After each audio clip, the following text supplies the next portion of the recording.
नमस्कार, मैं अशोक कुमार पांडे और स्वागत है आपका टीसीएच पर। जरा सोच के देखिए कि अगर कोई ऐसा हो जो कहे कि आप तो मुझे बहुत पसंद हैं लेकिन आपका घर परिवार मुझे नहीं पसंद है, आपके घर के लोग नहीं पसंद हैं, तो आपको क्या लगेगा? आपको गुस्सा आएगा या खुशी होगी? यहां वही हो रहा है। मोदी जी की तो तारीफ कर रहा है ट्रंप। अब करोड़ों रुपए खर्च किया गया है पीआर के लिए, तो एक आध ट्वीट आ जाना कोई बड़ी बात नहीं है। जन्मदिन पर आधे घंटे पहले ट्वीट आ जाता है, ग्रेट कहा जाता है, माय फ्रेंड कहा जाता है, जाने क्या क्या कहा जाता है। और उसको लेकर आईटी सेल से लेकर बीजेपी तक और साथ में हमारे गोदी मीडिया के लोगों तक उछलना कूदना यह सब जारी रहता है। दिखाया जाता है कि देखो डोनाल्ड ट्रंप कितना अच्छा दोस्त है। कल तक डोनाल्ड को गालियां दे रहे थे, जब टैरिफ लगाया था उसने टैरिफ हटाया नहीं है, लेकिन मोदी जी के तारीफ में एक आध ट्वीट कर दिया तो तुरंत फिर से ट्रंप भगवान हो गया। यह कोई नहीं देख रहा है कि ट्वीट तो वो मोदी जी के पक्ष में कर रहा है, लेकिन हमारे देश के खिलाफ एक के बाद एक लगातार फैसले लेता चला जा रहा है। अभी जो हाल में फैसला आया है, सबसे पहले अगर उसी की बात कर लें, HB1 वीजा की। HB1 वीजा बताने की जरूरत नहीं है, आप लोग जानते हैं कि यहां से खास तौर पर इंजीनियर्स और टेक्नीशियंस जो अमेरिका जाकर नौकरी करते थे उनको HB1 वीजा मिलता था, जिस पर जाकर वो नौकरी करते थे। और इसकी जो फीस थी वो 6 लाख के आसपास थी, यानी 6 लाख रुपए आपको देना है और आपको HB1 वीजा मिल जाता है अगर बाकी सारी कंडीशंस आप फुलफिल करते हैं तो। बहुत सारी भारतीय कंपनियां, जो टेक कंपनियां हैं, वो भी खासतौर पे आईटी की जो कंपनियां हैं, वो भी HB1 वीजा स्पॉन्सर किया करती थी। 6 लाख रुपए इसकी कीमत थी। अब इसकी कीमत बढ़ाकर 6 से 10 या 15 या 20 नहीं किया गया है, सीधे 86 लाख रुपए कर दिया गया है। और 86 लाख रुपए तब है जब रुपए की कीमत या कहें डॉलर जो है वो 86 रुपए के बराबर है, और ये लगातार बढ़ता जा रहा है। तो कल को अगर डॉलर 100 रुपए के बराबर हो गया तो मोटा मोटी जान लीजिए कि HB1 वीजा के लिए 1 करोड़ रुपए देना पड़ेगा। और यह भी वन टाइम नहीं है, हर साल आपको देना पड़ेगा। यहां तक कि जिनको पहले से HB1 वीजा मिला हुआ है उनको भी अब 1 करोड़ के आसपास सालाना देना होगा। ये प्रेम दिखाया है हमारे भारत से ट्रंप ने। यहां आगे बढ़ूं इसके पहले आपको राहुल गांधी का एक बयान दिखा देता हूं। यह बयान भी सीधे ANI से दिखा रहा हूं, कहीं और से दिखाता तो आपको लगता पता नहीं सच है या झूठ। 2017 में 5 जुलाई 2017 का ANI का यह ट्वीट है। 5 जुलाई 2017 को जब पिछली बार ट्रंप राष्ट्रपति थे, तभी राहुल गांधी ने कहा था कि मोदी जी HB1 वीजा पर ट्रंप से बात कीजिए। आने वाले टाइम में HB1 वीजा पर खतरा बढ़ सकता है, हमारे लोगों को वहां का HB1 वीजा मिलना मुश्किल हो सकता है। 2017 में 8 साल पहले राहुल गांधी ने कहा था, लेकिन नहीं, राहुल गांधी तो पप्पू हैं। राहुल गांधी तो ऐसे ही कुछ कहते हैं, कोरोना के खतरे में बताएं तो पप्पू हैं, HB1 वीजा के खतरे के बारे में बताएं तो पप्पू हैं, कुछ भी कहें तो सारा गोदी मीडिया उनको पप्पू बना देगा। विद्वान और सबसे ज्यादा समझदार तो हमारे नरेंद्र मोदी हैं, जिनको भारत का कोई हित समझ में नहीं आता, जिनके राज में 50% टैरिफ लग गया।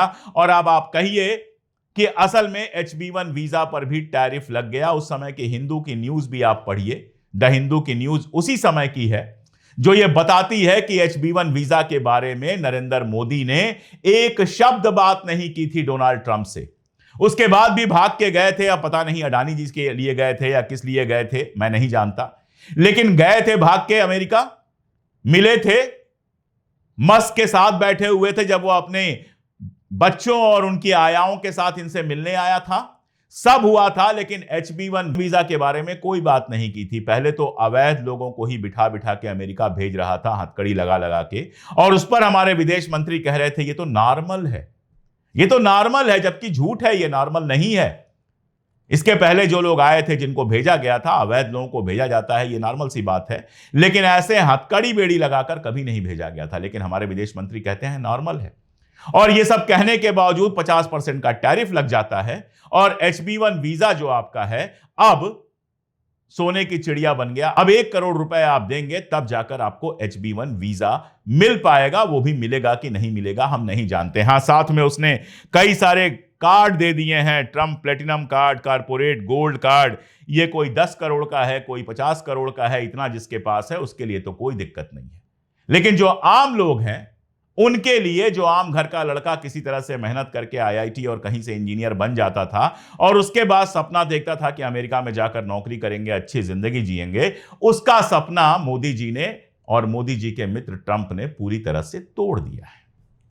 अब आप मुझे बताइए कि एक तरफ वो कहता है कि मोदी मेरे बहुत अच्छे दोस्त हैं और दूसरी तरफ भारत को कहां डाल देता है? उस काली सूची में, उस ब्लैक लिस्ट में डाल देता है जिसमें ड्रग्स की तस्करी करने वाले देशों का नाम है पाकिस्तान और अफ्रीका के देशों का नाम जहां पर है वहां भारत का नाम डाल देता है। यानी वो कहता है कि भारत उन देशों में से है जिसमें अवैध ड्रग्स की तस्करी सबसे ज्यादा हो रही है।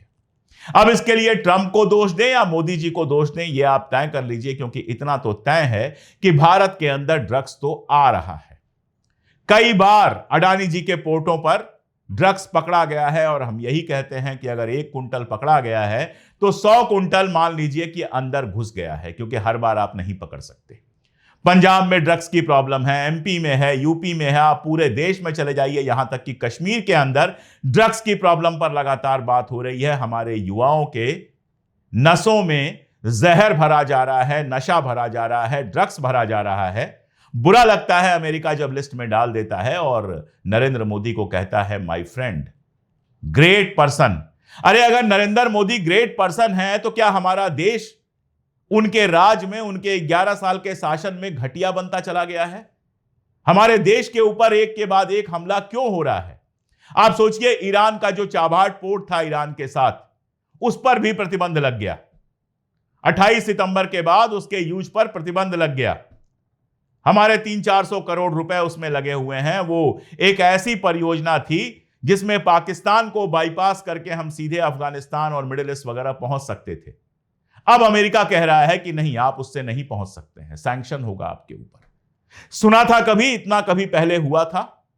बातें करनी है बस, बातें बातें बातें, दिन रात पीआर। एक गोदी मीडिया है, दिन रात मोदी जी का माला जपता रहेगा, कोई सवाल नहीं पूछ सकता। एक डिबेट नहीं चलाएगा कि H1B वीजा जाने से देश को कितना नुकसान होगा। और एक बात समझिए, आपको लग रहा हो अगर कि अमेरिका कोई कमाने जाता है तो वो तो पर्सनल मामला है, देश का क्या है मैं आपको बताता हूं। जब बाहर कमाने जाते हैं तो वहां से रेमिटेंस भेजते हैं।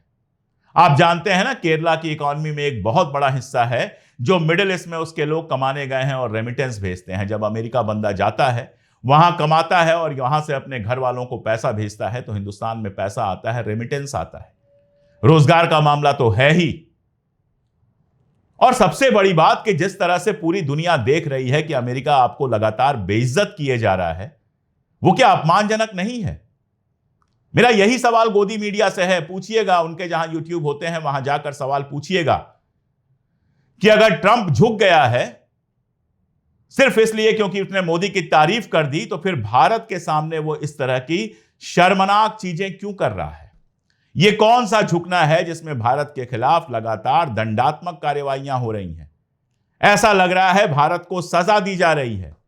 कौन सी मोहब्बत है जिसमें मोदी तो बहुत महान बन जाते हैं, मोदी तो दोस्त बन जाते हैं, लेकिन हमारा देश दुश्मन बन जाता है? पूछिएगा उनसे कि आपको चिंता किसकी है, नरेंद्र मोदी के इमेज की चिंता है या फिर देश की चिंता है? और अगर देश की चिंता है तो इन सवालों पर डिबेट करने की हिम्मत करें जो हम यहां लगातार उठा रहे हैं। और अगर नहीं डिबेट कर सकते हैं तो अपने गले में मोदी का पट्टा लटका लें और करते रहें दिन रात भजन। देश को उनसे कोई लेना देना नहीं है। हकीकत यह है कि कूटनीति के नाम पर माई फ्रेंड करके जितना अपमान हमारे देश का करवाया गया है और जितना नुकसान हमारे देश का करवाया गया है, उसकी गिनती करना भी मुश्किल है।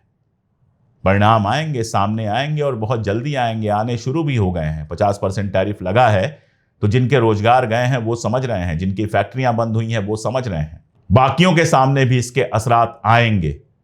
बस डर यह है कि पहले ही बहुत देर हो चुकी है, कहीं ऐसा ना हो कि इतनी देर हो जाए कि ये सारी मुश्किलात इर्रिवर्सिबल हो जाएं, इनको पलटा ही ना जा सके। आपको क्या लगता है बताइएगा कमेंट में। जुड़े रहिए हमारे साथ, वीडियोस देखते रहिए, दोस्तों को पहुंचाते रहिए। अब तक सब्सक्राइब ना किया हो तो चैनल को सब्सक्राइब कर लीजिए। आज के लिए इतना ही।